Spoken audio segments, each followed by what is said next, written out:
Question number 4 most very most ध्यान रखना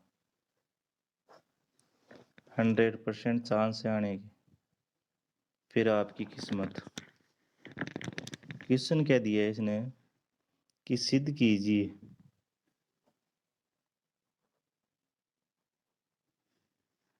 क्या सिद्ध करना 1 + a 1 1 1 1 + b 1 1 1 1 + c a b c 1/a 1 1/a 1/b 1/c ये सिद्ध करना है। ये क्वेश्चन एक बार नहीं, दो बार नहीं, तीन बार नहीं, 2-3 बार कम से कम या 4 बार आ चुका है ये क्वेश्चन, और ये क्वेश्चन बार बार पूछा जाता है ज़्यादातर। इस क्वेश्चन को दो तरीके से करना है, तरीके दोनों ही समझने हैं आपको। एक तो होता है सारू विधि से और दूसरा होता है अपनी विधि से करते हैं। जैसे यहाँ पर दे रखा है LHS, तो यहाँ पर LHS में क्या आपको क्या करना है, पहले तो क्या लिखना पड़ेगा, सिद्ध करना है। यहाँ पर क्या लिखना पड़ेगा, सिद्ध करना है। इस क्वेश्चन को क्या करना पड़ेगा, सिद्ध करना है, ऐसे लिखना है आपको, सिद्ध करना है।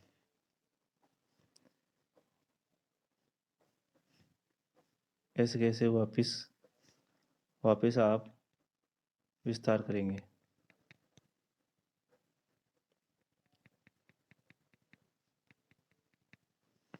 कर दिया। अब इससे हम LHS लेंगे।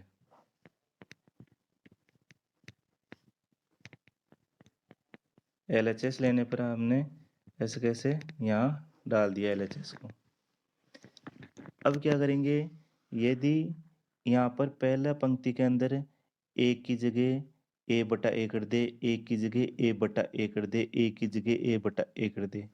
दूसरी पंक्ति में हम लोग क्या करेंगे, b को b के यहाँ पर b दिख रहा है तो एक की जगह b/b b/b b/b।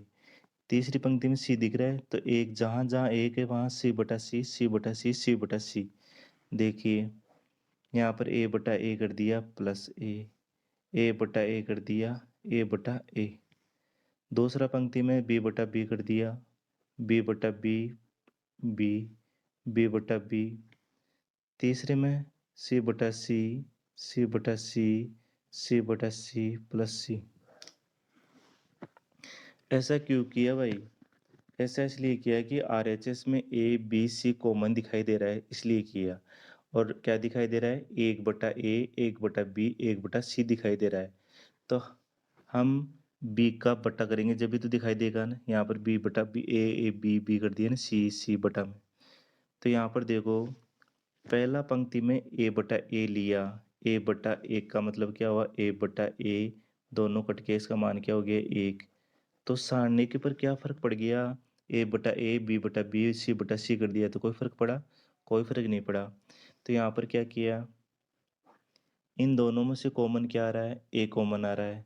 तो यहाँ पर तो बच गया 1/a प्लस 1। इससे क्या कॉमन लिया, a कॉमन लिया तो यहाँ पर बच गया 1/a। a कॉमन लिया 1/a। दूसरी पंक्ति में क्या लिया, b कॉमन लिया 1/b। b कॉमन लिया 1/b प्लस 1 और b कॉमन लिया 1/b।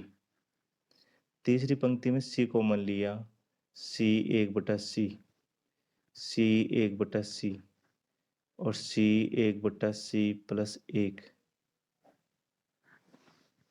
हर पंक्ति से जहाँ कॉमन आ रहा है, जहाँ a ले लिया a ले लिया a ले लिया। कॉमन लेने का मतलब है बाहर निकाल दिया, किससे, ब्रैकेट से।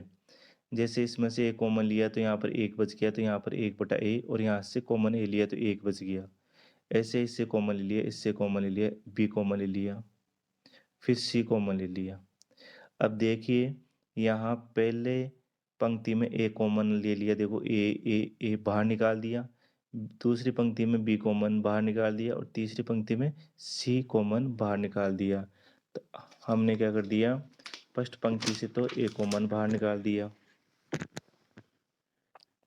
ए बी सी, तो यहाँ पर क्या बच गया, 1/a प्लस 1/a 1/a। दूसरे से b कॉमन लिया तो यहाँ पर 1/b प्लस 1/b। तीसरे से c कॉमन लिया 1/c 1/c प्लस 1। हमने तीनों पंक्तियों से ए बी सी कॉमन उठा लिया। उठाने के बाद में यहाँ पर ऐसा कैसा बच गया अपने पास। अब देखिए आरएचएस में क्या दे रखा था, 1+1/a 1/b 1/c प्लस में कर रखा था।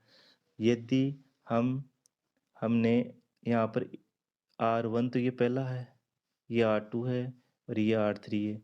R1 के साथ समझौता R1 R2 और R3 को जोड़ा।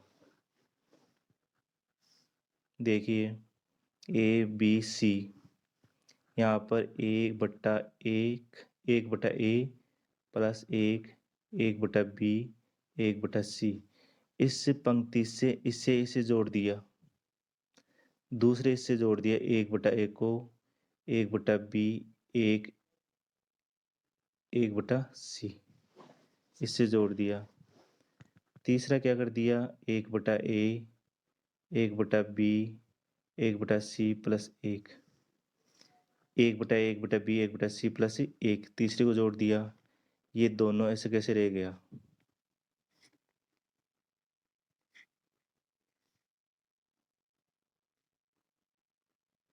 दूसरा पंक्ति और तीसरा पंक्ति वैसे का वैसे रह गया और पहला पंक्ति में क्या परिवर्तन हुआ, R1 R2 R3 का योग परिवर्तन कर दिया, मतलब जोड़ा गया। अब इसे क्रम से लिख दें, 1+1/a 1/b 1/c 1/c। इसे भी क्रम से लिखेंगे, 1+1/a 1/b 1/c। इसे भी क्रम से लिखेंगे, 1/a 1/b 1/c। ये ऐसे कैसे रहेगा, 1/a b 1/c 1/b plus 1/c 1/b 1/c plus 1। अब देखिए पहले पंक्ति से 1/a 1/b 1/c 1/a 1/b 1/c 1/a 1/b 1/c, ये तीनों शब्द कॉमन आ रहे पहले पंक्ति से। तो यहाँ पर कॉमन क्या है, A B C bracket 1+1/a 1/b 1/c, क्या बच गया, 1/b 1/c 1/b plus 1/c 1/c 1/c plus 1। यदि पहले पंक्ति से ये कॉमन उठाया तो यहाँ पर क्या बच गया, 1 और एलएचएस में क्या आ गया, A B C 1+1/a 1/b 1/c। ये तो सिद्ध करना था। कुल मिला के आंसर तो आ चुका है, लेकिन इसको हल भी करना पड़ेगा ना सारणी को। तो यहाँ पर क्या करेंगे, जब मैंने वैसे बोला था कि बार बार समझा रहा हूँ, किसी पंक्ति के अंदर एक एक आ जाए तो दो स्तंभों को एक स्तंभ से गठाना है। यहाँ पर 1/b है, तो पहले स्तंभ से तीसरा स्तंभ और दूसरे स्तंभ से तीसरा स्तंभ। तो हमने क्या करेंगे, C1 से तो C3 घटाएंगे और C2 से C3 घटाएंगे। तो यहाँ पर क्या है देखो, A B C 1+1/a 1/b 1/c। तो पहले क्या करेंगे, 1 से तो 1 घटाएंगे, 1/b से 1/b घटाएंगे, 1/c से 1/c माइनस 1, इन दोनों को घटाएंगे, 1/c माइनस 1 कि दोनों घट जाएंगे माइनस में। 1 से 1 घटाएंगे, 1/b प्लस 1 से 1/b घटाएंगे, 1/c माइनस 1/c माइनस 1 घटाएंगे, 1/b 1/c प्लस 1, ऐसा कैसा रख दिया जाएगा। यहाँ पर 1 है। अब देखिए 0 1/b से 1/b कट गया, 0 1/c से 1/c कट गया माइनस का 1, 0 1/b से 1/b कट गया 1, 1/c से 1/c कट गया c, वो माइनस का 1, ये ऐसे कैसे रह गया। तो यहाँ पर क्या कर दिया, A B C 1+1/a 1/b 1/c, यहाँ पर बच गया 0 0 माइनस 1 0 1 माइनस 1 1 एक बटा बी, एक बटा सी प्लस एक। ये बच गया अपने पास। क्या बच गया? ये बच गया यहाँ पर। इसे हल नहीं करेंगे, इसे हल नहीं करेंगे, एक का उपसारणिक बनाएंगे तो यहाँ पर क्या आ गया, ए बी सी, एक प्लस एक बटा ए, एक बटा बी, एक बटा सी। तो यहाँ पर क्या किया, एक की उपसारणिक बनाया, 0 1 माइनस एक माइनस एक। अग्र विकर्ण गुणा करेंगे 0 और पक्ष विकर्ण गुणा करेंगे तो माइनस माइनस एक, माइनस तो पक्ष विकर्ण का वैसे आएगा और एक माइनस इसमें पहले से दे रखा है। तो यहाँ पर हो गया ए बी सी, एक प्लस एक बटा ए, एक बटा बी, एक बटा सी। तो यहाँ पर आ गया 0 प्लस का एक। ये तो अग्र विकर्ण 0, ये माइनस माइनस प्लस का एक को इससे गुणा करेंगे तो क्या आ गया, ए बी सी, एक प्लस एक बटा ए, एक बटा बी, एक बटा सी। इति सिद्धम। ये तो सिद्ध करना था LHS बराबर RHS। इति सिद्धम, ये हमें क्या करना था, सिद्ध करना था। इसके बाद में बात करेंगे